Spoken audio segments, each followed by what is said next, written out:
नमस्कार दोस्तों, मैं प्रकाश सिंह आज़ाद आज के इस वीडियो में आपसे बात करूंगा करंट इंडियन एजुकेशन पॉलिसी के बारे में, जो कि करंट सरकार के द्वारा मास्टर स्ट्रोक है। It's a great great great initiative taken by एबर एंड मुझे लगता है कि ये इनिशिएटिव बहुत पहले ही लिया जाना चाहिए था। रिफॉर्म इंडियन एजुकेशन के बारे में कुछ अर्जेंट चीज़ें हैं जिसमें बदलाव की बहुत ज़्यादा ज़रूरी है, जिसमें सबसे पहले आता है लॉ एंड ऑर्डर, इंफ्रास्ट्रक्चर जो कि इस वक्त बहुत अच्छा है। लॉ एंड ऑर्डर के बाद आपका एजुकेशन आता है, एग्रीकल्चर आता है, हेल्थ केयर आता है। ये सब अर्जेंट बेसिस पे इसमें बहुत ही ड्रास्टिक लेवल पे चेंजेस और रिफॉर्म की ज़रूरत है। खैर, देर आए दुरुस्त आए, ये बहुत ही अच्छी पहल है।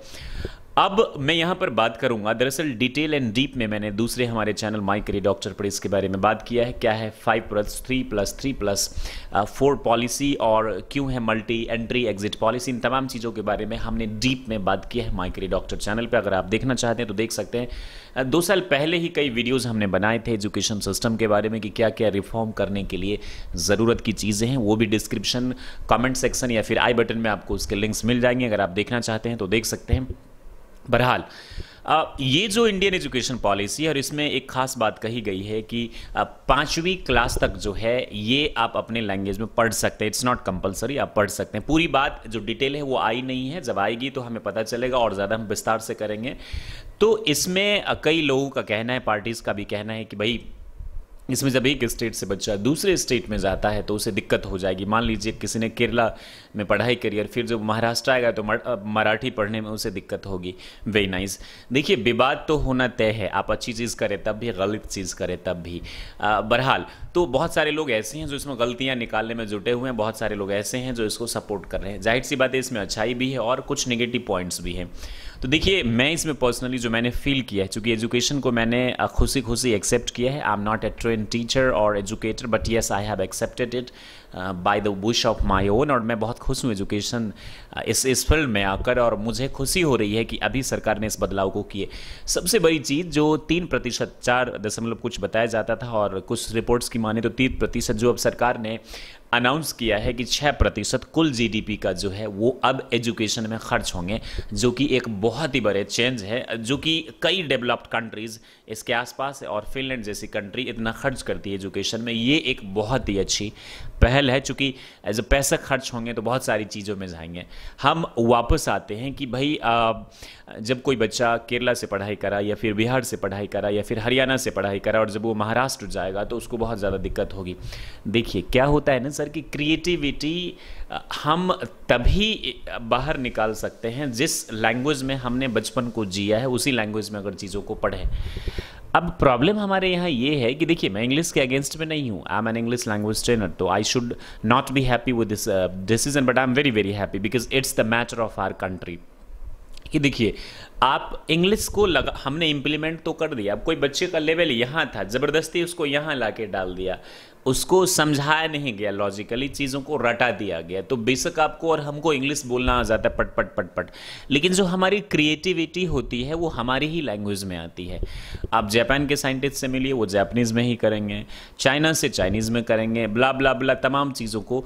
लेकिन हमारे यहाँ प्रॉब्लम ये आती है कि जो most talented, brilliant and creative people हैं उनको अंग्रेजी बहुत अच्छे से नहीं आती है, और इस वजह से वो लोग पिछड़ जाते हैं और मेन स्ट्रीम में वो लोग आ जाते हैं जो सिर्फ समझ रहे हैं ना, ज़बान चलाते रहते हैं। और ये भी वजह है कि ब्रेन ड्रेन, बहुत सारी चीज़ें हैं। देखिए, इंग्लिश को हम इग्नोर नहीं कर सकते। इंग्लिश एक इंटरनेशनल लैंग्वेज है, it's not the language of Britain only, और Britain can not claim about it. But हमें अंग्रेजी को उतना ही तवज्जो देना चाहिए जितनी ज़रूरत है, बहुत ज़्यादा तवज्जो। अभी क्या है कि हर कोई अंग्रेजी ही सीखना चाहता, हर कोई अपने बच्चे को अंग्रेजी मीडियम में ही डालना चाहता, चूँकि आम लोगों में ये एक अफवाह है और उनके दिमाग में ये चीज़ सेट कर दिया गया है बिजनेसमैन के द्वारा कि अंग्रेजी से ही तुम्हारा विकास संभव है। इसे लीडरशिप के द्वारा ही चेंज किया जा सकता है, जो कि एक अच्छी पहल है। Very nice. तो इसमें एक फ़ायदा ये होगा, अच्छा ये कंपलसरी नहीं है, तो बच्चों का जो क्रिएटिविटी है, जो टैलेंट है, वो उस लैंग्वेज में ज़्यादा उभर कर आएगा। आई होप कि ये एक अच्छी पहल है।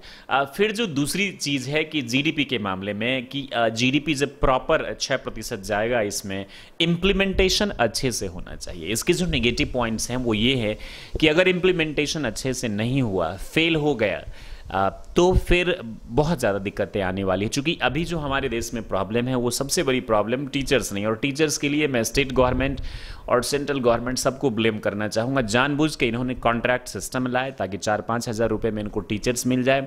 ज़बरदस्ती टीचर को एक मेरिट बेसिस पे नहीं, ये क्लास रिजर्वेशन बेसिस पे इन्होंने भर्ती कर लिया जैसे तैसे। अब ये टीचर्स जब स्कूल में जाते हैं पढ़ाने में सक्षम नहीं है, ज़्यादातर टीचर्स हैं भी सक्षम, ऐसी बात नहीं है, सारे टीचर्स की बात नहीं कर रहा, सक्षम नहीं है।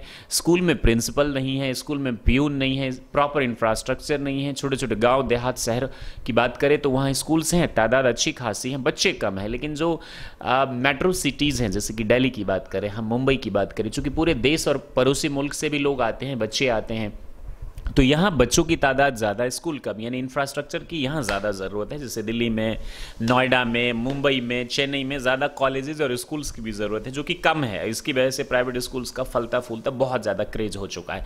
तो इस पे सरकार को ध्यान देना चाहिए, स्टाफ होने चाहिए, और सिर्फ टीचर्स ही नहीं, टीचर्स तो क्वालिफाइड होना ही चाहिए। क्वालिफाइड टीचर्स के साथ साथ आपको प्रॉपर फिजिकल ट्रेनिंग पर भी फोकस देना चाहिए। मैंने एक वीडियो बनाया था 5 चेंजेस, अगर वो हो तो भारत की एजुकेशन फिर से विश्वगुरु या नंबर 1 बन सकती है। तो इस वीडियो को अगर आप देखना चाहें तो आप डिस्क्रिप्शन या कमेंट सेक्शन में आप क्लिक कर सकते हैं, 5 इमीडिएट चेंजेस जिसकी वजह से भारत फिर से विश्वगुरु बन सकता है। तो इन तमाम चीज़ों पर क्या करना होगा कि हमें फोकस करना होगा। कॉन्ट्रैक्ट जो टीचिंग, देखिए टीचिंग में इन्वेस्ट एक इन्वेस्टमेंट नहीं है, ये आपका टीचिंग में खर्चे जो आप करते हैं पढ़ाने के लिए, वो खर्चे नहीं है, वो एक इन्वेस्टमेंट है जो कि रिटर्न आपको बहुत ज़्यादा देगा। तो आप अगर पैसे खर्च करते हैं और सही दिशा में करते हैं तो मुझे लगता है जब बच्चा पढ़ेगा तो काम करेगा, उसे देश में भी खुशहाल आएगी और देश की जो तरक्की होगी वो चीज़ होगी। तो इसीलिए जो ये न्यू एजुकेशन पॉलिसी है, from my side if you ask, तो इट्स ग्रेट, एंड ये बहुत पहले हो जाना चाहिए था। हालांकि 84 में जो है वो राजीव गांधी जी के द्वारा हुआ था और फिर नरसिम्हा राव जी के द्वारा हुआ था चेंजेस, लेकिन अब ये बहुत बड़े बदलाव की ज़रूरत थी समय के साथ। चूँकि इस वक्त जो बदलाव किए हमारी सरकार ने, वो वर्ल्ड के पूरा मुझे यकीन है कि जो टॉप मॉडल्स जिस कंट्री में है उसको अवलोकन करके टॉप टीम वहाँ पे स्टडी करके इन तमाम चीज़ों को इम्प्लीमेंट किया है। बस एक ही गुजारिश है मेरी सरकार से कि आपने जो चीज़ को पॉलिसी लाया हुआ है इसको सही से इम्प्लीमेंट कीजिए, प्लीज़ इसका मजाक मत बनने दीजिएगा। चूँकि आम जनता का विश्वास अगर टूटता जाएगा, प्राइवेट स्कूल्स का, कोचिंग का, संस्थानों का क्रेज़ बढ़ता जा रहा है और बच्चों को पढ़ाई बहुत ज़्यादा खर्च कर रहे हैं और बदले में उसे सिर्फ मिलता है डिग्री और कचरा इन्फॉर्मेशन जिसका कि किसी भी तरीके से इस्तेमाल नहीं होता। कॉर्पोरेट हाउस को ये कचरा इन्फॉर्मेशन चाहिए ही नहीं, हम ऑफ द ट्रैक चीज़ें सीखते हैं। इतिहास और आयुर्वेदिक जैसी सब्जेक्ट पे भी अब ढंग से चीज़ें होनी चाहिए, आयुर्वेदिक को प्रमोट करना चाहिए। हमें मालूम होना चाहिए कि चरका जो कि हमारे देश के ऋषि थे और उनको ऑस्ट्रेलिया में उनकी प्रॉपर स्टैचू है, उनके बारे में लिखी गई है आयुर्वेदा के बारे में, लेकिन हमारे देश में मुझे लगता है कहीं भी कोई चीज़ उनकी नहीं होगी। तो आयुर्वेदिक जो कि भारतवर्ष का, इन चीज़ों पर भी थोड़ी बहुत प्रमोट करनी चाहिए। लैंग्वेजेस के बारे में मैं कहूँगा कि हाँ, ये एक अच्छा इनिशिएटिव है। बोला गया है कि जो संस्कृत है इन्हें भी ट्राई किया जाएगा, ये भी एक अच्छी चीज़ है। जब अरबिक जो कि बहुत पुरानी लैंग्वेज एग्जिस्ट करती है, प्रॉपर एग्जिस्ट करती है, फारसी एग्जिस्ट करती है और कई लैंग्वेजेस प्रॉपर एग्जिस्ट करती है, तमिल भी पुरानी लैंग्वेज में एक है एग्जिस्ट करती है, तो संस्कृत भी एग्जिस्ट करनी चाहिए। तो मुझे इसमें बुराई नहीं लगती है और इंग्लिश भी सिखाई जानी चाहिए, लेकिन जिस हिसाब से इंग्लिश का दबदबा बढ़ता जा रहा है ये कम होना चाहिए, ये घटना चाहिए, क्योंकि हमारी क्रिएटिविटी इन्हीं चीज़ों में आ पाएगी। और फिर से मैं कहना चाहूँगा कि सरकार की ये अच्छी इनिशिएटिव है। क्रिटिसाइज़ करने वाले तो बहुत ज़्यादा इस बात को कर रहे हैं, उनको तो हर चीज़ में बस कमियां निकालनी है, लेकिन इसकी इम्प्लीमेंटेशन सही से होनी चाहिए। अगर सही से इम्प्लीमेंटेशन होती है, प्रॉपर टीचर्स वगैरह सब कुछ, तो ही ये सफल हो पाएगा, नहीं तो हमारा मजाक बन जाएगा और बच्चों का भविष्य जो अंधेरे में जा रहा है वो लगातार ही जाता रहेगा और कोई भी इसके नैया को पार नहीं कर सकता। बहुत बहुत शुक्रिया आपका इस चैनल यानी शिक्षित भारत श्रेष्ठ भारत को देखने के लिए।